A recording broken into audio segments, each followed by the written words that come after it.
नमस्कार, टीवी 9 भारतवर्ष के इस हाई वोल्टेज शुद्ध पॉलिटिकल शो में आप सभी का स्वागत है। आज मैं पहला सवाल ऑडियंस से पूछूंगा। आप लोग ये बताइए कि देश का वो कौन सा नेता है जो भारत में, विदेशों में, फेसबुक में या ट्विटर पर सबसे ज्यादा लोकप्रिय है, जिसके सबसे ज्यादा फैंस हैं? बताइए। जी हां, जाहिर है नरेंद्र मोदी। वैसे तो हमें पूरी उम्मीद है कि जल्द ही प्रधानमंत्री नरेंद्र मोदी भी टीवी 9 के इस हाईटेक स्टूडियो में आएंगे, लेकिन आज के शो में हमारे मेहमान नरेंद्र मोदी नहीं बल्कि बीजेपी के एक ऐसे नेता हैं जिनके खुद प्रधानमंत्री नरेंद्र मोदी भी फैन हैं। ऐसे वैसे फैन नहीं है, खुद प्रधानमंत्री जी कह चुके हैं कि वो उनकी हर सोशल मीडिया पोस्ट को पढ़ते हैं। कोई अंदाजा लगाएगा कि वो नाम कौन है? चलिए मैं आपको बता ही देता हूं। स्वागत करिए तालियों के साथ नागालैंड बीजेपी के अध्यक्ष, नागालैंड सरकार में मंत्री, बीजेपी के जोशीले और तेज तर्रार प्रवक्ता जो राजनीति में है गुनी, सोशल मीडिया पर जबरदस्त फनी। वैसे तो आदमी है बहुत सख्त, लेकिन अपने गुरुजी यानी नरेंद्र मोदी के हैं बहुत बड़े भक्त। जोरदार तालियां तेमजिन इम्ना ओलोंग के लिए। स्वागत है आपका।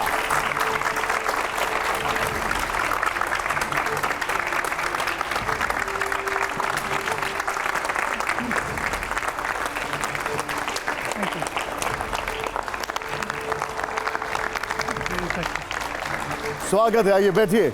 मेरे 5 सहयोगियां हमारे साथ हैं। सुमेरा हैं, सुरभि हैं, प्रतिमा हैं, निधि हैं, अंजलि हैं। आपसे मेरे सहयोगी और मैं जो सवाल पूछेंगे उससे पहले स्क्रीन पर यहां पर मैं चलता हूं, आपको और दर्शकों को एक छोटा सा वीडियो दिखाना चाहता हूं। जरा इस वीडियो को प्ले करिए जरा।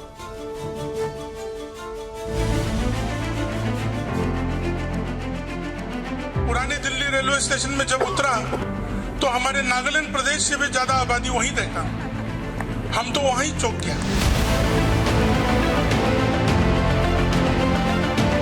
छोटे आंख होने से एक फायदा है, गंदगी कम घुसते हैं।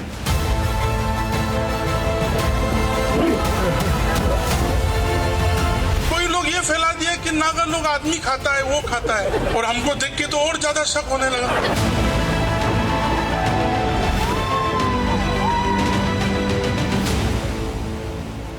जोरदार तालियां हो जाएं इस पर। वैसे तो आप नागालैंड के टूरिज्म और हायर एजुकेशन और टेक्निकल एजुकेशन मिनिस्टर हैं, लेकिन आपके फैंस आपको वायरल मिनिस्टर भी कहते हैं। जो कहते हैं, जो लिखते हैं, सब वायरल हो जाता है। भगवान का कृपा है। भगवान का कृपा है कि हमारे ख्याल से लोगों को हमें पसंद है और हम लोगों को पसंद है, तो थोड़ा बहुत वायरल हो जाना जरूरी भी है। जरूरी भी है? जरूरी भी है। क्या फर्क पड़ता है वायरल हो जाने से? नहीं, आज के समय में थोड़ा सा हंसना, थोड़ा सा अपने आप के ऊपर हंसना और अपनी उपलब्धियों को सही तरीका से लोगों को पहुंचाना, वो बहुत जरूरी है। सही बात है। और इतना सीरियस रहते हैं सब लोग। हमारे एंकर्स को देखिए इतना सीरियस है, मगर हम सबों को कुछ ना कुछ वजह मिलना चाहिए लोगों के साथ चलने में और खुशी से एक दूसरों के ऊपर अच्छे सोच लेके बढ़ाने में इच्छा रखना चाहिए, तब सब कुछ सुंदर हो जाते हैं। ऑल इज वेल हो जाता है। All is well. All is well हो जाता है। मैं सवालों की शुरुआत करूं उससे पहले एक फैन का जो बयान है यहां पर, वो आपको दिखाना चाहता हूं। यहाँ के हमारे बीजेपी प्रेसिडेंट तेमजिन इम्ना की बातें आज पूरा देश सुनता है, मजा लेता है। डिजिटल प्लेटफॉर्म पर वे नागालैंड और नॉर्थ ईस्ट को शानदार तरीके से रिप्रेजेंट कर रहे हैं।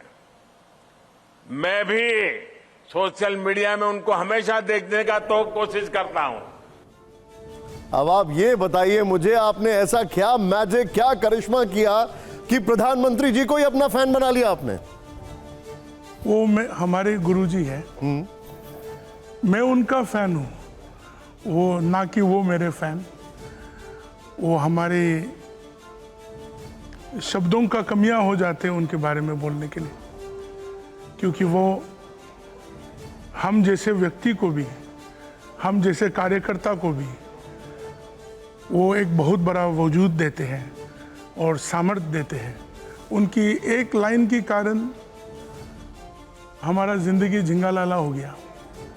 तो आप सोच सकते हैं, आज आपने भी बुला लिया उसके कारण, उसके लिए बहुत बहुत धन्यवाद उनको। आपकी उनसे पहली मुलाकात कब हुई थी और क्या हुई थी वो मुलाकात?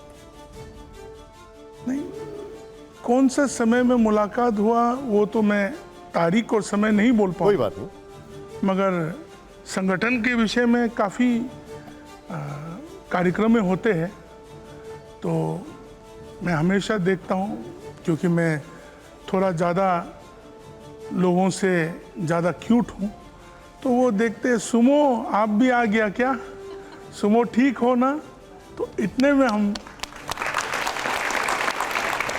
मैं आपकी इस बात से पूरी तरह सहमत हूं कि आप क्यूट हैं सुमिरा।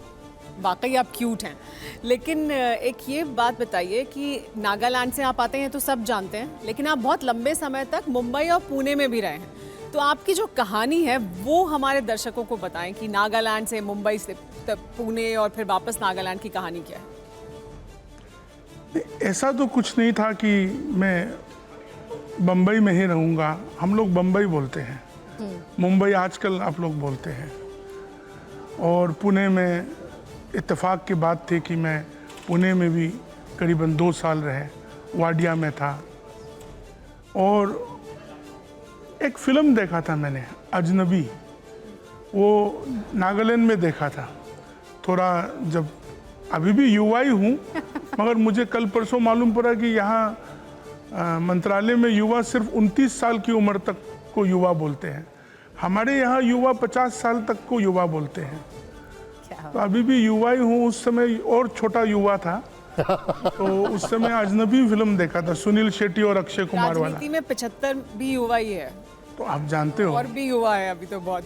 मोदी जी, गुरु जी से युवा कौन हो सकते और जी। तो अजनबी पिक्चर देखा था मैंने, अक्षय कुमार और सुनील शेट्टी को देखा, शिल्पा शेट्टी को भी देखा था, और हमारे ख्याल से रवीना टंडन भी थे उस फिल्म में। तो एक्चुअली बम्बई जाने का इच्छा वो अजनबी फिल्म के कारण, उन बिल्डिंगों को देखने के लिए और उन स्थानों को देखने के लिए मुझे बहुत ज़्यादा इच्छा था।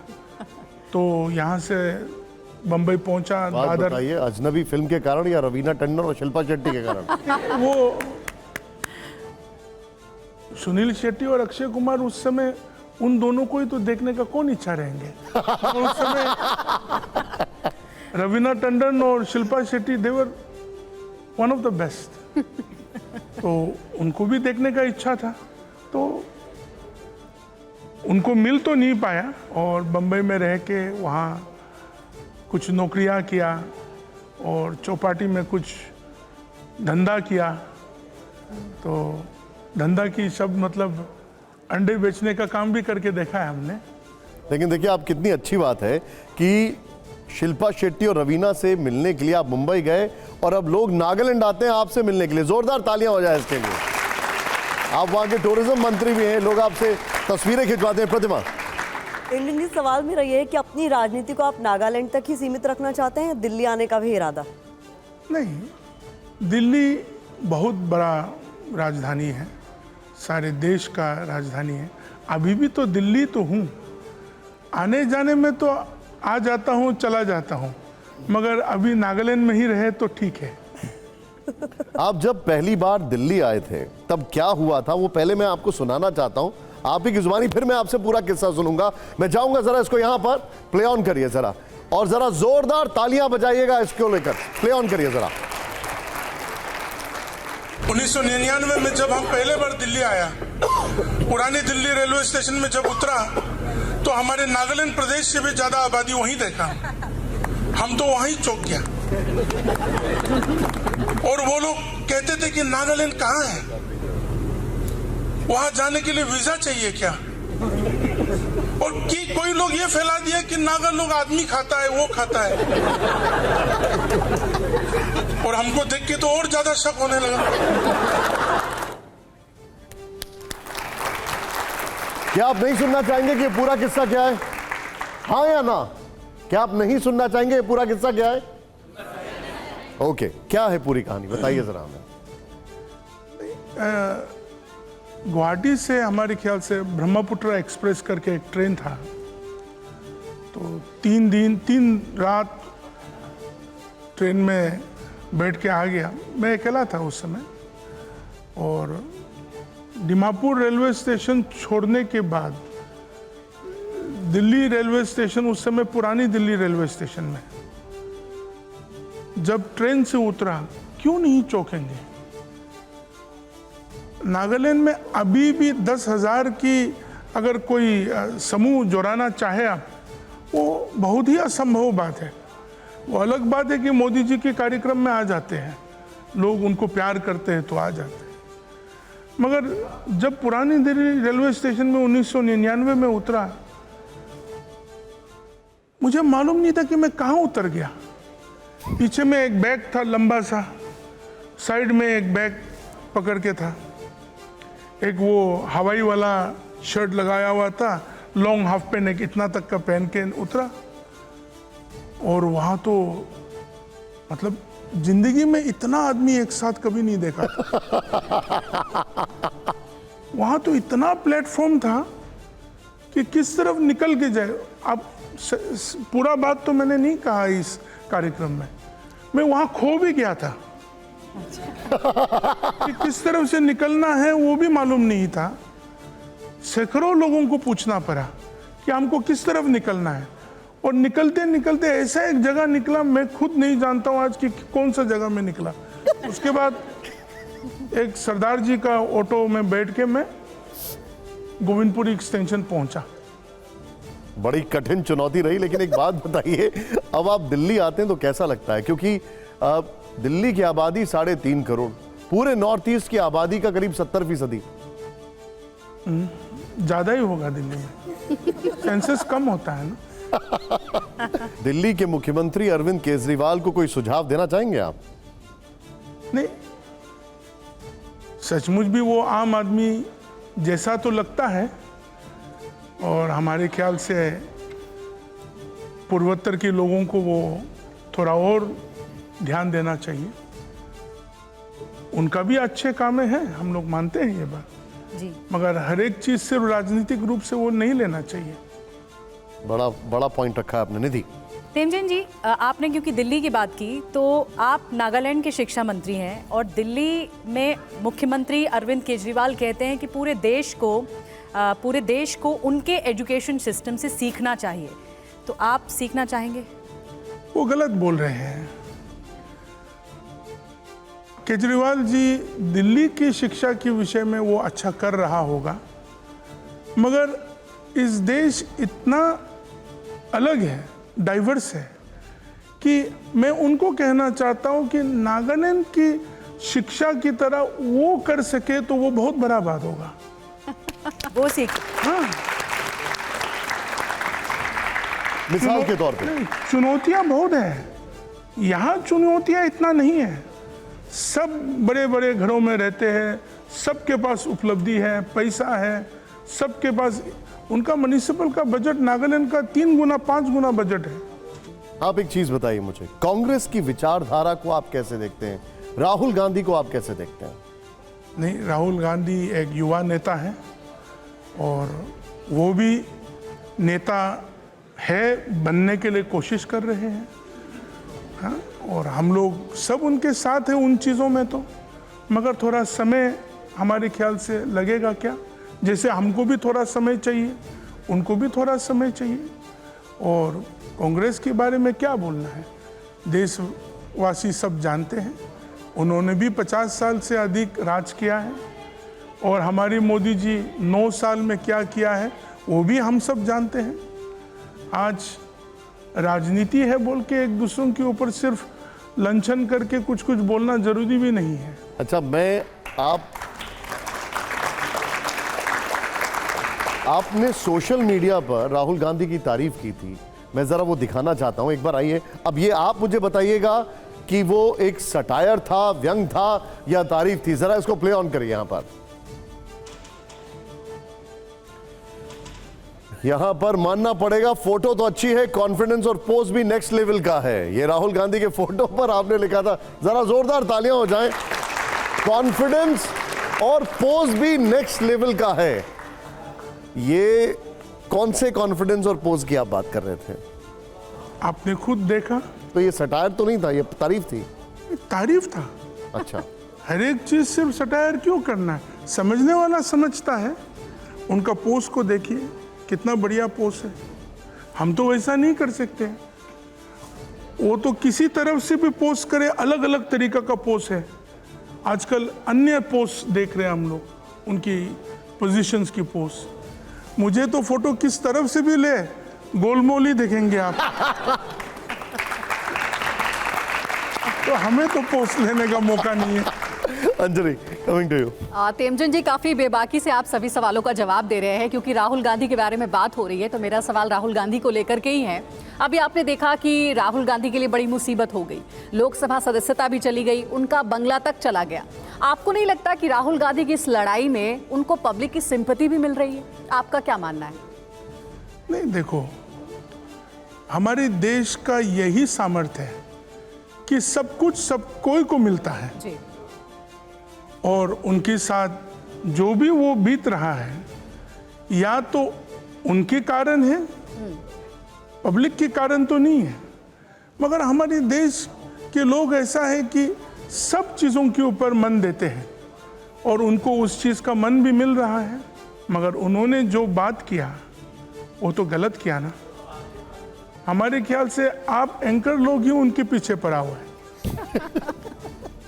सुरभि, लेकिन हकीकत यह है कि लोगों के साथ कनेक्ट बनाने की उन्होंने एक कोशिश की है। इस बात को आप मानेंगे? भारत जोड़ो यात्रा के जरिए जो उन्होंने करा। अब भारत जोड़ो यात्रा की अगर बात आती है तो उनका टारगेट है कि इसकी शुरुआत नॉर्थ ईस्ट से की जाए। लगता है आपको कि नॉर्थ ईस्ट के लोगों को अपने साथ कनेक्ट करना उनके लिए उतना आसान होगा जो हमने हालांकि समर्थन के तौर पर साउथ इंडिया में देखा है? नहीं,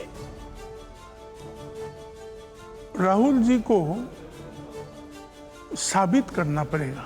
ओके। सिर्फ जाके हाथ मिलाने से नहीं होता। अब मैं थोड़ा सा लाइट करता हूं। मैं एक रैपिड फायर आपको दिखाने जा रहा हूं। आप अपने वन लाइनर्स, अपने सटायर, अपने व्यंग के लिए जाने जाते हैं। एक तस्वीर आएगी, उस तस्वीर पर एक लाइन में आपको कुछ बोलना है, जो आपके मन में आता है, पहला थॉट आपको बोलना है। जोरदार तालियां हो जाएं। ये लाइव टेस्ट है आपके सटायर का। जरा प्ले ऑन करिए। पहली और हर जवाब के बाद तालियां जोरदार होनी चाहिए। जरा प्ले ऑन करिए। पहला फोटोग्राफ क्या है, ये देखिए, बताइए। इस पर आपकी वन लाइन क्या होगी? वही वन लाइन है। वो देख के तो मुझे थोड़ा सा हंसी आया, खुशी हुआ। ठीक है, ठीक है, यही वन लाइनर है आपकी। ओके, नेक्स्ट दिखाइए, चेंज करिए। अगली तस्वीर जो है वो दिखाइए। इस पर क्या कहेंगे आप, तेमचंद जी? वंडरफुल। ओके, तीसरी तस्वीर, प्ले इट ऑन। अब इस तस्वीर का कैप्शन क्या देंगे आप? इसके लिए कैप्शन मिलना ही बहुत मुश्किल है। उसकी क्या वजह है, मैं जान सकता हूं? मैं कल रात को ट्वीट कर दूंगा। अब मैं आपको अगली तस्वीर दिखा रहा हूं, जरा प्ले करिए इसको जरा। यहां पर अगली तेमचंद जी। क्रेजी। ओके, तालियां थोड़ी कम आ रही है, बट नेवरदलेस अगली तस्वीर देखिए। तेमचंद जी, क्या है? वाओ। ओके,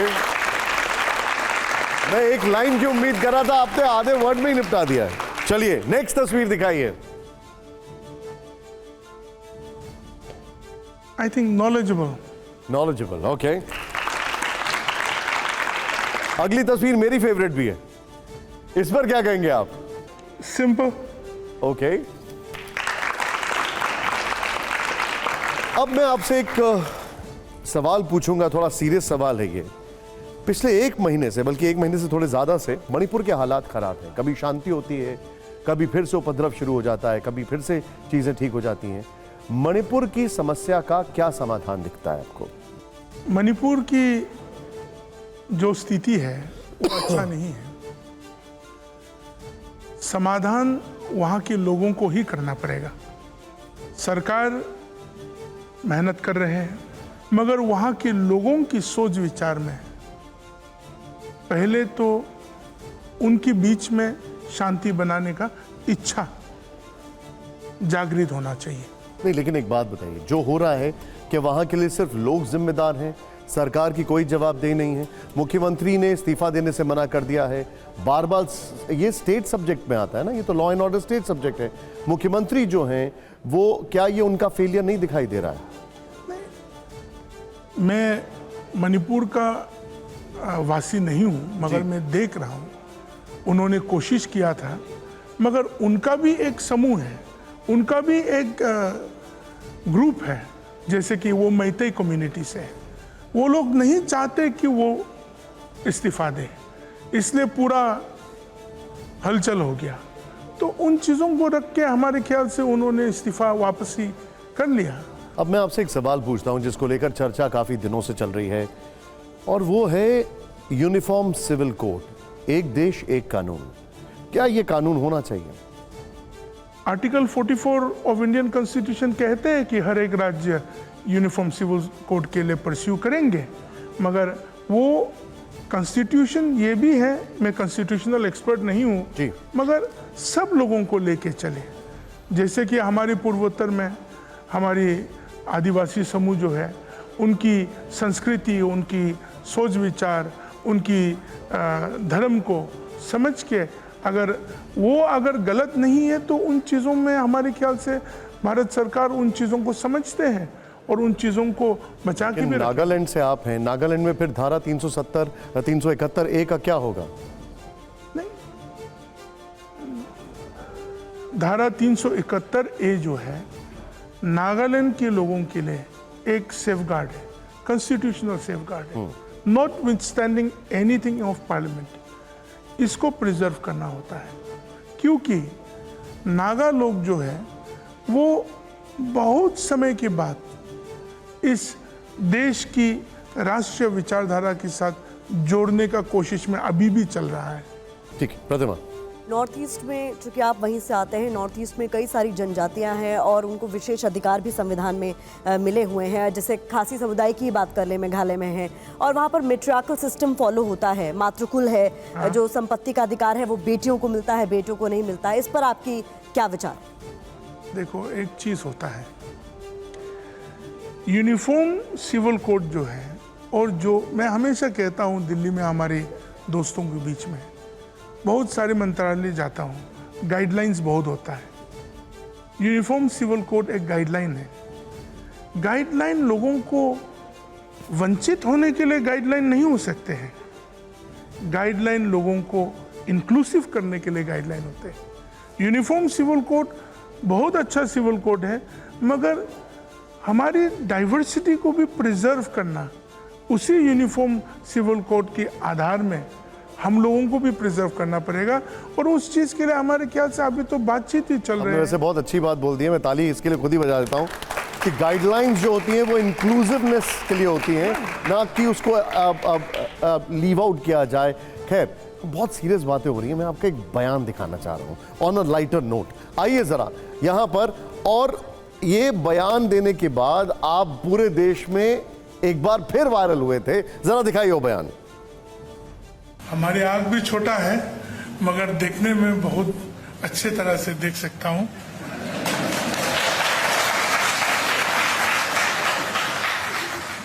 छोटे आँख होने से एक फायदा है, गंदगी कम घुसते हैं, और बहुत कभी कभार मंच में बैठे हुए लंबा जब कार्यक्रम चलते हैं, हमने एक तरीका से सो भी जाते हैं, तब किसी को मालूम नहीं पड़ते कि वो सो रहे या जाग रहे।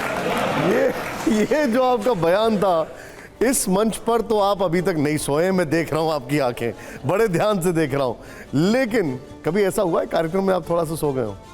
बहुत बार हुआ है। क्या? संतोष जी को मत बोलना। वैसे मजाक मजाक में एक मुद्दा जरूर ये उठा था, और वो मुद्दा आपके ताजमहल यात्रा से जुड़ा है, वो भी मैं आपका जरा दिखाना चाहूंगा। आइए जरा इस बार ताजमहल यात्रा से एक बार सुन लेते हैं क्या कहा था उन्होंने ताजमहल यात्रा को लेके। जरा प्ले ऑन करिए इसको यहां पर। हम 1999 में ताजमहल देखने गए थे। उस समय आम आदमी की लाइन में हमारे देशवासियों के साथ हम भी जोड़ गए। इतना लंबा लाइन में रुकने के बाद जब काउंटर पहुंचा, मुझे 2 आदमी लेके दूसरा लाइन में लेके गया। मुझे मालूम नहीं था, मगर उस समय में घुसने के लिए $20 लेते थे। तो $20 तो जिंदगी में हमको उस समय में मिला भी नहीं और देखा भी नहीं था। तो उस तरह होके मुझे बहुत कन्विंस करना पड़ा कि हम हिंदुस्तानी हैं और हम नागालैंड से हैं। ये तो वाकई में मेरे लिए बड़ा चिंता का विषय है जो आपने मुझे बताया अभी, कि इस तरीके से हुआ था। पूरा किस्सा क्या है जरा बताइए हमें। नहीं, तो उस समय युवा थे, बहुत जवान थे, और प्रेम करना कौन नहीं चाहते। तो हम भी उस प्रेम की निशानी को देखने के लिए चल पड़ा। यहाँ से टैक्सी उक्सी करके 2-3 दोस्त लोग हम लोग चला गया। और जिस तरह अन्य देश के लोग वहाँ लंबे लंबे काउंटर मतलब लाइन होते थे काउंटर पहुँचने के लिए, हम भी वहाँ खड़े हो गए। तो करीब इतना मई के महीना था हमारे के, मई या जून के महीने में, तो काफ़ी गर्मी, उसके साथ पसीना के बाद करीबन 40-45 एक घंटे के बाद वो लाइन पहुंच गया। तो मुझे देखते ही जो काउंटर में 2-3 व्यक्ति थे, तो उन्होंने टिप्पणी दे दी इसको वहाँ लेके चलो। तो 2 व्यक्ति बोला यहाँ हो करके हमको वहाँ साइड में लेके चला गया। That was the tourist counter जो विदेशियों के लिए था। तो उस समय हमारे ख्याल से 30 या 35 रुपया प्रति डॉलर होता था। तो बोला कि $20 दो। मैं बोला मैं नागालैंड से हूँ। उनको मालूम नहीं था कि नागालैंड कहाँ था। तो आप सोच सकते हो कि मुझे क्या बोलना पड़ा, कन्विंस करना पड़ा। आपने कैसे कन्विंस किया उनको? नहीं, पैन कार्ड कहीं कहीं से निकालना पड़ा। उसका बाद मैं बोला कि असम के बाद नागालैंड आता है। नहीं, हाथ भी ऐसा करना पड़ा, असम के बाद नागालैंड आते हैं। पूर्वोत्तर के बारे में बोले तो पहले तो सिर्फ बंगाल तक जानते थे, धीरे धीरे असम के बारे में मालूम है, वो चाय के कारण। उसके बाद तो देश ही खत्म हो जाता था। नागालैंड, अरुणाचल, मिजोरम तो नाम ही नहीं था। सर, आप 90 के दशक की बात ये बता रहे हैं जब आप आगरा गए थे और आपको ये फेस करना पड़ा। अब 2023 में हम हैं। हमारे भारत में भारतीयों के साथ क्या अब भी नस्लभेदी टिप्पणियां या भेदभाव किसी किस्म का होता है, या पूर्वोत्तर में इस तरह का कोई सामना होता है उन लोगों को? नहीं, होता है, थोड़ा बहुत तो होता है।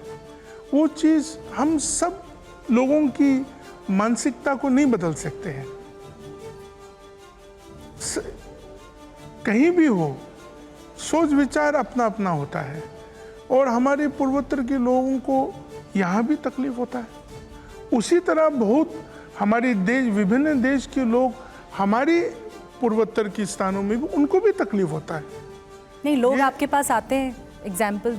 यस, आते हैं।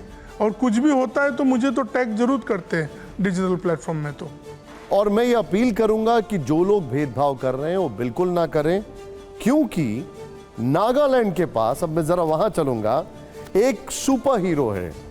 आप शायद समझ गए होंगे मैं क्या कह रहा हूं, और उस सुपर हीरो का नाम है टी मैन। टी मैन, क्या आप जानते हैं वो कौन है सुपर हीरो? मैं दिखाता हूं, प्ले ऑन करिए। T man.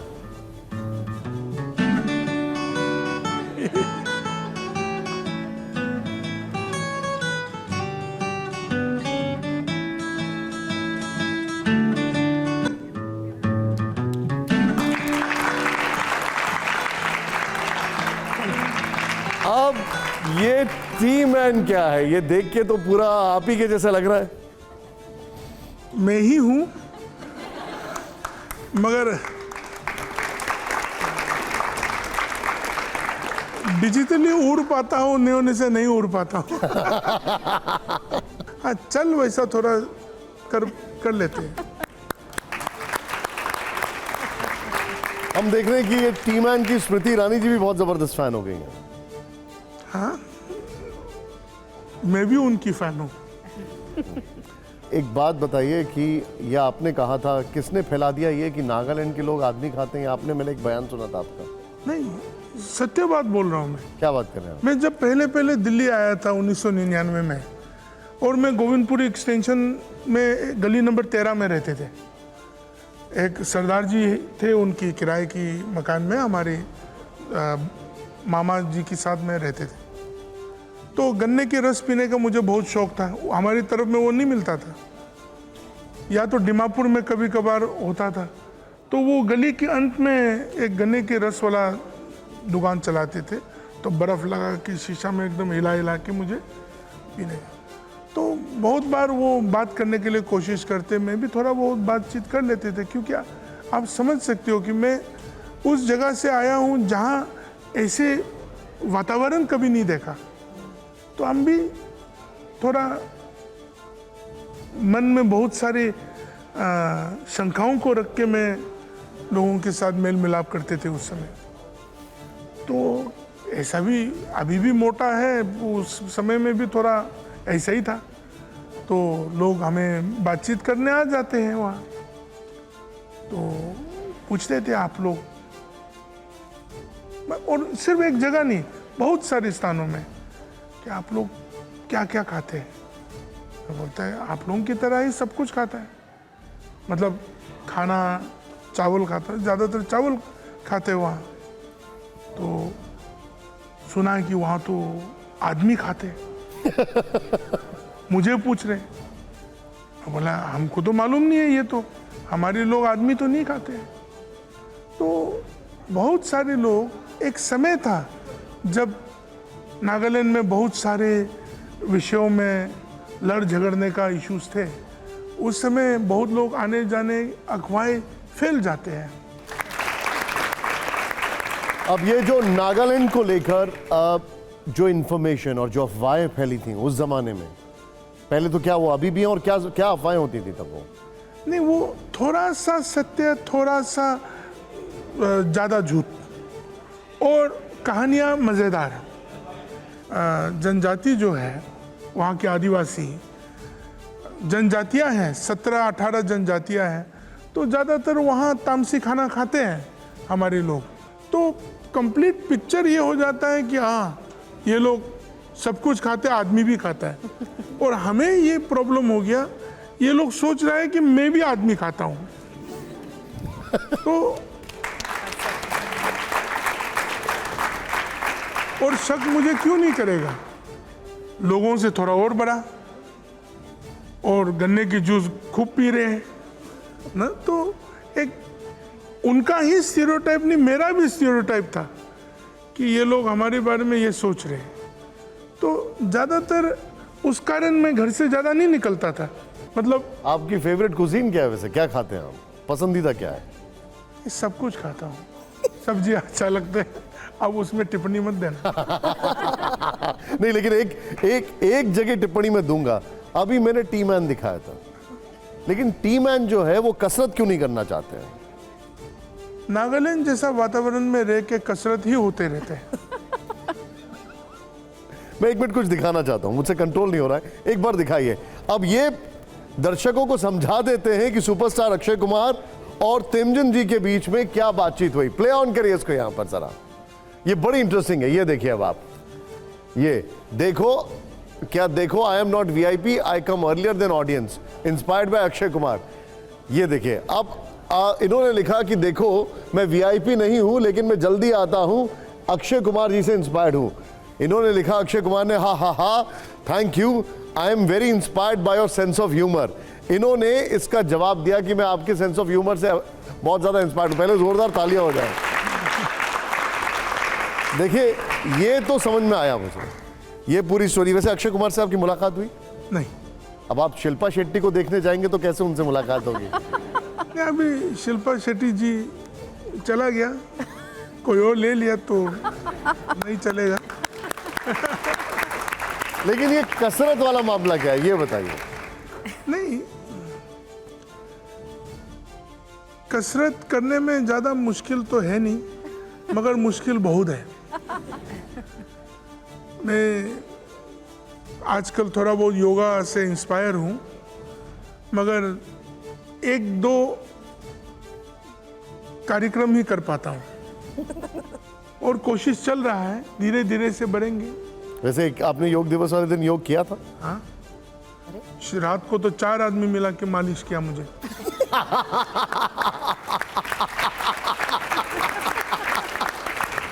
सत्य बात बोल रहा हूँ। कौन सा आसन आपका फेवरेट है? वैसे नहीं, मुझे आप ये बताइए, कौन से आसन की वजह से 4 लोगों ने मालिश की आपकी? नहीं, एक पैर को ऐसा करके, कुछ ऐसा करके पूरा कमर घुमाना पड़ता है, तो उन सब चीज़ों के लिए मतलब इतना घुमाना तो नहीं होता। हमारे टूरिज्म विभाग के साथ मैं कर रहा था, तो पतले लोगों के लिए बहुत आसान है। अपना पतले लोगों के लिए ज़्यादा मुश्किल नहीं है योगा करना, मोटा लोगों के लिए थोड़ा मुश्किल है, मगर कोशिश पूरा किया।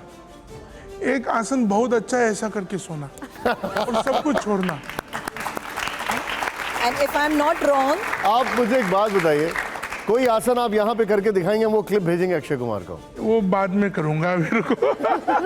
कोई भी ट्राई करके बताए, बस हाथ ही उठा दीजिए आप। नहीं, हाथ ऐसा नहीं, एक ऐसा करके आसन ऐसा करते हैं, ऐसा करके देखो, बढ़िया से।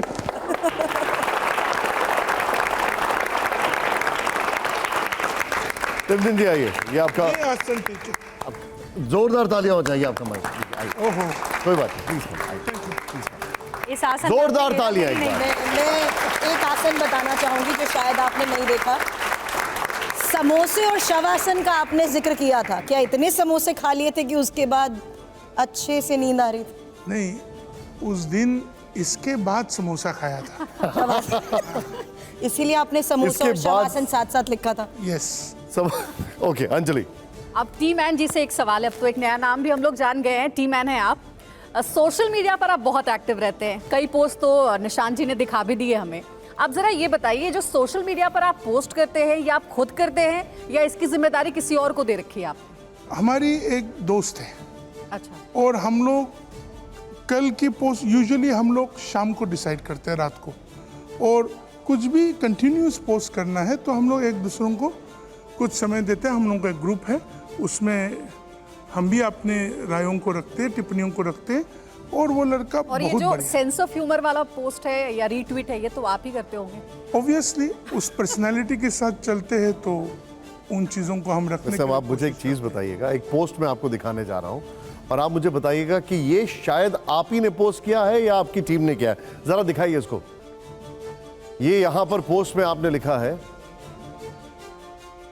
जिंदगी में हरदम हंसना जरूरी है, वैसे तो मैं बड़ा सख्त आदमी हूं, लेकिन यहां मैं पिघल गया।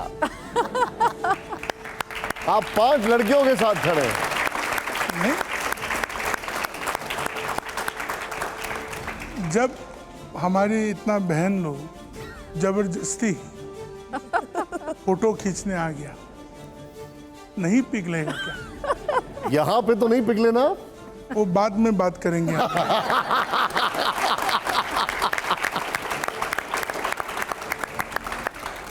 सुरभि, चलिए, एक प्यार का जिक्र आपने किया, आगरा की बात आई तो प्रेम करने के अधिकार की बात भी आपने कही, सबको है। शादी की चर्चा भी होती है, आपकी नॉलेज के जरिए, उस सोशल प्लेटफॉर्म के जरिए लोगों को नागालैंड के बारे में भी इंफॉर्मेशन मिलती है। एक सुकून का आप हमेशा जिक्र करते हैं, उस सुकून में प्यार के लिए, प्रेम के लिए टाइम नहीं मिल रहा, या ये कहूँ कि बीजेपी अपने कार्यकर्ताओं से इतनी मेहनत करवाती है कि समय ही नहीं मिलता, क्योंकि शादी की चर्चा आपकी बहुत होती है। ये सब बात आपके चैनल में मैं बोलना नहीं चाहता हूँ। बीजेपी की कार्यकर्ताओं को देखिए, बहुत लोग शादीशुदा नहीं हैं, और हमारे गुरुजी से लेके आए बहुत लोग हैं वैसा। और हमारे ख्याल से शादीशुदा जो लोग हैं वो लोग बुरा ना माने, मगर सुकून शादी नहीं करने में ही होता है।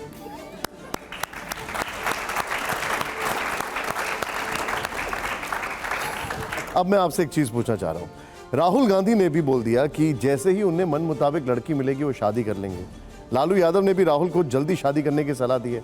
आप तो इससे एकदम ही हटते जा रहे हैं, क्या मामला है? नहीं, हमारे ख्याल से लालू जी सही टिप्पणी राहुल जी को दिया, वो कर लेना चाहिए। हमसे उम्र में बड़ा है, वो करेंगे तब सलमान खान करेंगे, सलमान खान करेंगे तो हमारे एक मंत्री है नागालैंड में पाइवांग जी, वो करेंगे। अगर वो तीनों कर लिया तो मैं भी क्या मालूम कर लूं, तो थोड़ा एक एक करके फटाफट कर लेना चाहिए।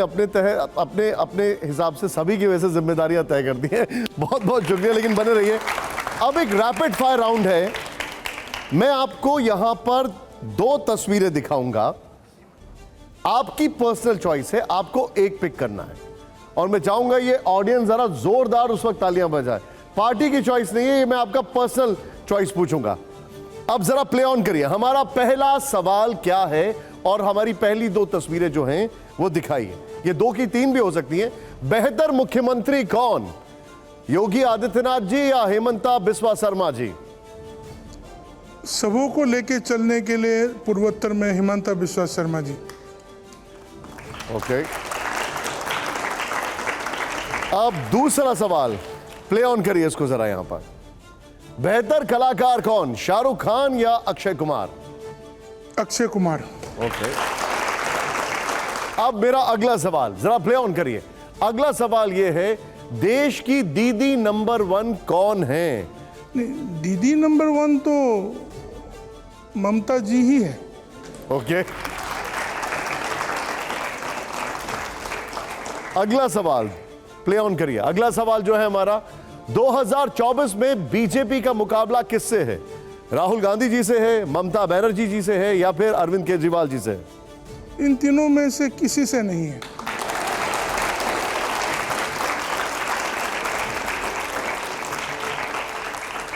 मेरा अगला सवाल देखिएगा जरा, असली सुपर हीरो कौन है? मफलर मैन रिटर्न्स या tea man? Tea man returns. Tea man, oh, tea man returns. अब मैं आपसे जरा कुछ पॉलिटिकल सवाल पूछना चाहूंगा। अभी तक हमारी जो बातचीत हुई, एक सवाल पूछा जाता है कि क्या बीजेपी सिर्फ हिंदुओं की पार्टी है? आपको कैसा लगता है? बीजेपी हिंदुओं का पार्टी ही नहीं है, बीजेपी इस देश का पार्टी है, एक नेशनलिस्ट नेशनल पार्टी है।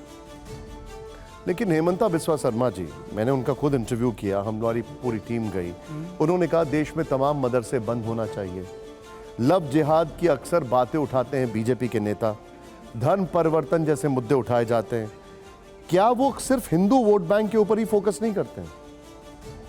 हमारे ख्याल से वो हमारे जो बड़ा हेमंता जी, उस विषय को हम सबों को समझने के लिए सिर्फ उस रूप से नहीं देखना चाहिए।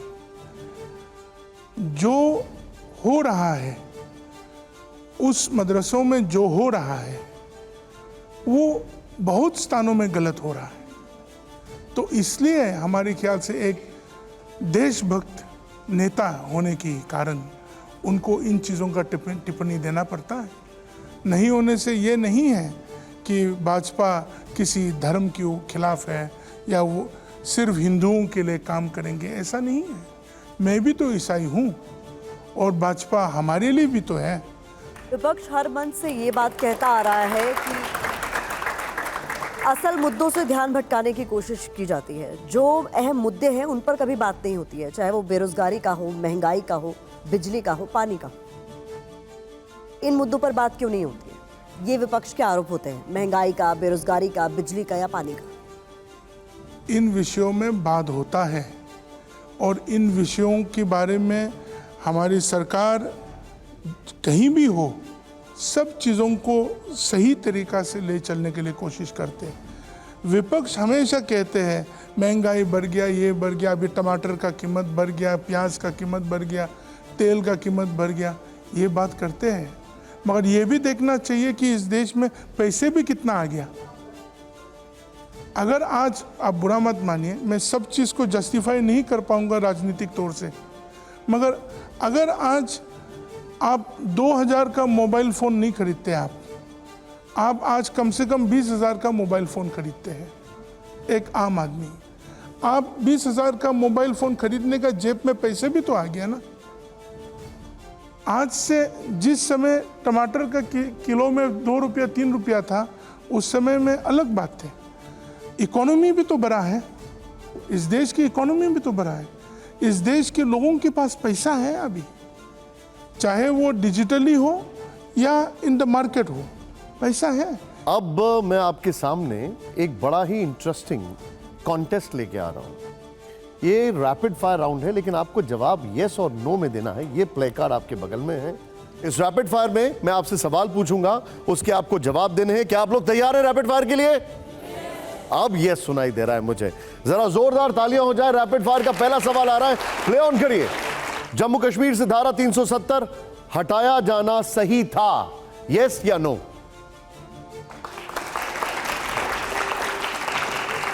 नागालैंड में धारा 371A जारी रहनी चाहिए, लेकिन कश्मीर में हटाना ठीक है, नागालैंड में जारी रहना चाहिए। तेमचंद जी? कश्मीर का उसका दुरुपयोग था। ओके।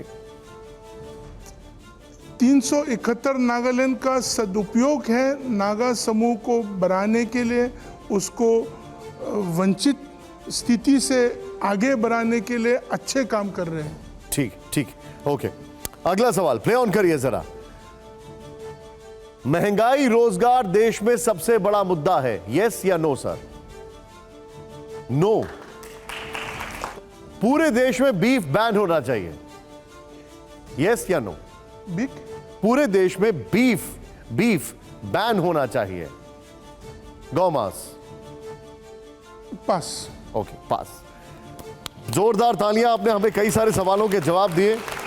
तेमचंद जी बहुत बहुत शुक्रिया, आपने हमारे लिए समय निकाला, आप हमारे साथ आए यहां पर। Thank you very much for joining us. Thank you very much. जोरदार तालियां हो जाए।